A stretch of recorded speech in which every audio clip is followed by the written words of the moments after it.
Well, here's where I'll be at today, and I am walking from the hotel to save the 30 bucks or 35 or $145 in parking, however much they're charging now. Quite shockingly, Universal is still doing things the old school way, where you take everything out of your pockets and put it in the little bins. Yeah, that is surprising. Pretty much every amusement park anywhere now has those things where you can just carry your electronics in your hands with you. Your electronics and keys and everything can stay with you, even in your pockets. But for some reason, Universal is still doing things the old school way. Of all parks, I wouldn't expect Universal to be the one doing things the old school way. I usually like old school ways of doing things. Just like I prefer paper maps to phones, I prefer anything with a paper or card as opposed to doing things on the phone. Because, like I said before, paper maps are so easy and convenient. I'm for old school when it's easier that way, and a lot of times it is. But the security screening, the new way, is way easier, way more efficient, way quicker. That's why it surprises me that Universal wouldn't do that. But a lot of times, old school ways of doing things are easier, quicker, and more efficient. Almost everything that has been switched over to phones is more complicated and longer. It takes longer. Such as, like I've mentioned many times, the paper maps. Paper maps are so much quicker, so much easier, so much more user-friendly than having to unlock your phone, open the app, go to the maps, and then try to make some sense out of the ridiculousness of those digital maps. I'm not anti-new school. I'm just anti-new school when it's worse that way. Such as some parks have gone to all digital season passes. You don't get a card for your season pass. You have to do it over your phone. That is stupid. But having your season pass on a card is so much easier. You just pull the card out, scan, you're done. You don't even have to unlock your phone, open up the app, open up your season pass, or even if you're able to take a picture of it, open up the pictures. It's just way more complicated than just pulling out a card. Kind of like yesterday at Disney. I did purchase my ticket on the phone, but I went to the guest services when I got there and got a card. So I booked my Genie Pluses on the phone, and then I used the card to scan in everywhere. Pulling out a card is so much easier than pulling out a phone, unlocking it, pulling up the app, going wherever you need to go for all that, and then hoping it scans right, because it seems like for a lot of them, it was taking a lot longer to scan. For me, I just pulled out the card, scanned super easy. I'm not anti-old school, I'm not anti-new school. I am anti the long way. But let's get on into Islands of Adventure. Actually, it's 20 minutes before I can get in. Just like I was talking about with doing things the easy way, well, I did a paper ticket to get in. I did not do the mobile ticket. I would have done the mobile ticket if it were cheaper, but it was the exact same price doing it on the phone or doing it in person here. And there was like practically no wait to buy your ticket here. And the reason why I want the paper ticket here is, again, for ease and convenience. When you ride Velocicoaster in Incredible Hulk, you have to put your stuff in a locker. You have to have something to scan to get in. Now, if you have your ticket on your phone, they have a way to do it. I guess they probably give you a card to use, but because you have to put the phone in the locker, so if the phone has your ticket and you have to put that in the locker, how are you going to unlock the locker?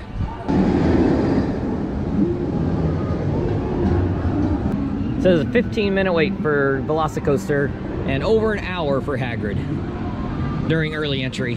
5-hour wait to meet the Grinch. They may be overstating that, but my goodness, if they are overstating it to that degree, yikes. If it's 30 minutes or more, that's too much. That was just the early entry crowd that's waiting 5 hours to meet the Grinch.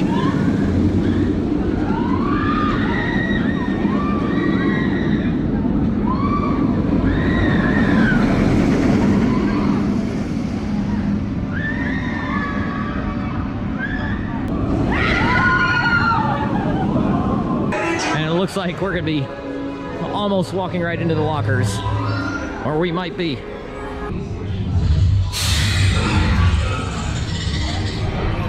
Well, pretty much. We just now got stopped for the first time. In the back, it's developed a couple of nasty potholes. It's pretty rattly in a couple of spots. But other than that, it's still incredible.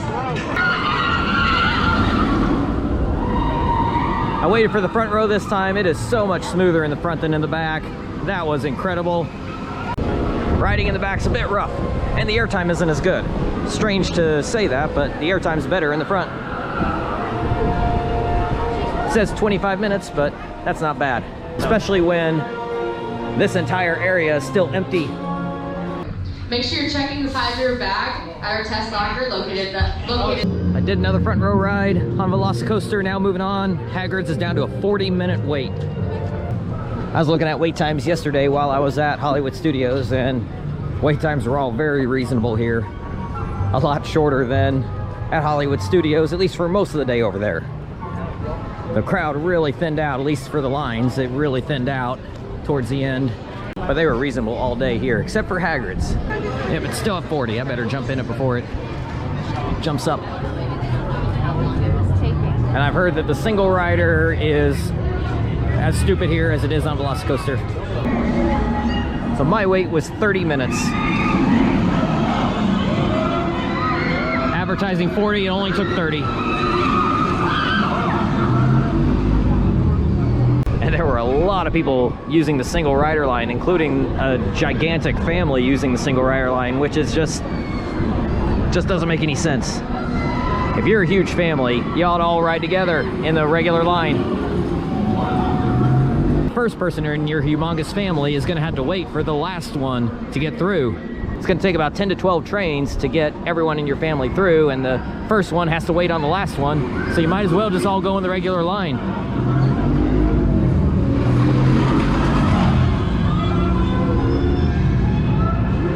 Not to mention, if you go through the single rider line, you are most likely riding in the sidecar. Well, I don't think the sidecar is that bad.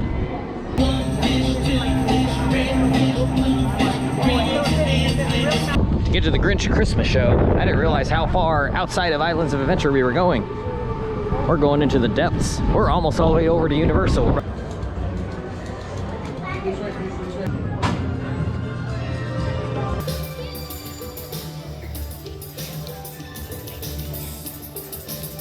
Green eggs and ham. Had to do it one time.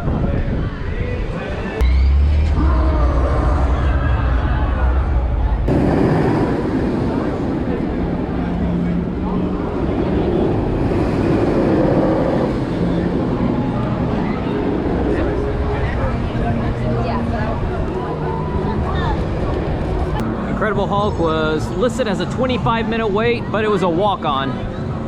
So after 3 laps, I went on to the drop tower. Never thought much of the drop tower. I don't remember the airtime being that good at the top.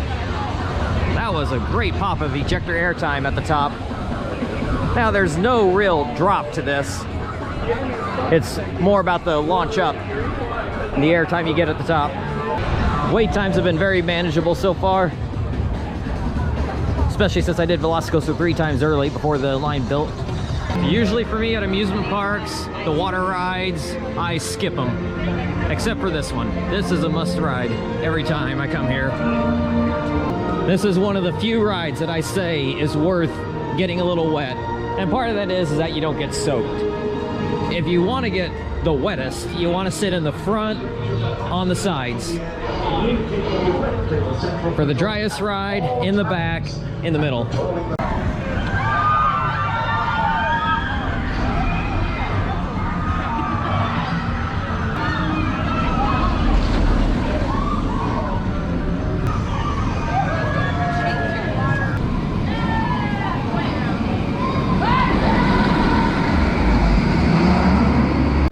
It's so cool that the best ride in the park has no wait at all.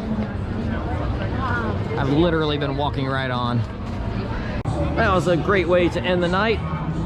What I usually end my night with. Whenever I come here, I always jump in Hagrid's line in the last 10 minutes. It was posting a 75-minute wait when I got in at 6:55, and I was off the ride at 7:30. So 75-minute wait, posted, it was actually 30. Now part of that is because after hours, they're able to move the line a lot quicker. Not only are the employees more motivated to move the line quicker, but you don't have all those people that get to cut the line.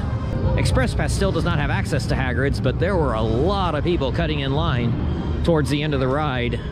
And I don't know what they have. I guess you maybe pay a lot extra and you get to actually cut that line maybe once or something. But there were a lot of people doing it early in the day whenever I rode it. After hours, you can't do that anymore, so the line just keeps moving really, really good. I'm glad I did this. Just the one day, just Islands of Adventure, but it was worth it. A lot of times I come to Florida and I only do SeaWorld and Busch Gardens, and that's always a great time. But it's nice to change it up here. And I really did want to get back on Velocicoaster to see what I thought in comparison to other rides, especially since I'm starting to become desensitized to the extreme intensity and the strong airtime. I've ridden so many coasters that have all that I feel like I have become desensitized to it all. They don't seem as strong as they did whenever I rode them in the past, and I think that's just me. I don't think the ride is actually riding weaker than before. I don't think it's anything like that. I think what it is that I'm becoming more desensitized to it. So that kind of was my feeling with both Iron Gwazi and Velocicoaster. I thought both of them didn't seem as strong as previous times that I had ridden them. But again, maybe that's just me. I did do one fish, two fish, red fish, blue fish for the first time today. This would probably be my favorite carousel just because of the Dr. Seuss stuff there. And I did something different today. I did a character meet and greet with the Thing 2, Thing 1, and Cat in the Hat. Got my picture taken with them. I was wearing my Thing 2 t-shirt today, and after they did their little show out there, they were doing pictures, and I thought, should I do it? Should I, as an adult, do a character meet and greet with the pictures? And I said, you know what, just go ahead and do it. Why not? And it was really cool. Both things gave me a hug. And yes, I went to see the Grinchmas show as well. It's a bit of a time commitment. It's a half-hour show, but you gotta show up like a half hour early. Otherwise, you might not get in. They do not fill up the entire theater. They only fill up half the theater. But it's a long, long walk to get you all back there and to get everyone then back into Islands, because you're actually walking the back paths all the way over to Universal. Not sure when I will be back here. But when I was here almost 2 years ago, I didn't think I would be back so soon. Glad I did this though. And if you're wondering about cost, it was $153 with tax for a one-day ticket to just this park. So if you've never done Universal Studios or Islands of Adventure, I would recommend doing a multi-day, multi-park ticket, as opposed to doing it the way I did, with just going to Islands of Adventure for one day. I did that because I've had enough experience at both parks since late 2020. So over the last 3 years, over the last 3+ years, I've had many visits here. They definitely have more thrilling rides than Disney. And I like this setup. I like the city walk here in between the two parks. Disney is so spread out, but they are efficient with everything. Even the parking and getting out of the parking lot was very efficient, very quick. But I like that there are several hotels that are not resort hotels that you can walk to Universal from. I'm staying at a hotel that I paid $62 a night in total, and I can walk to Universal from there. You can't do that at Disney. If you're getting free parking at Disney, it's because you are staying at one of their hotels where you're going to be looking at upwards of $150 after tax. I got in a little under that with the resort hotel in September, but that is rare. I got the All-Star Hotel in September for about $145 after tax a night, but that's about as cheap as you can hope for. And that really is your only chance of getting free parking at Disney, is to get a hotel where you're spending almost $150 or more a night on. But here, there are several cheaper hotel options. Just read the reviews. But there are cheaper hotel options nearby that are a mile to a mile and a half away, and you can walk to here from there. That's what I did. If you can handle the walk, go for it. There's plenty of sidewalks around that you can walk.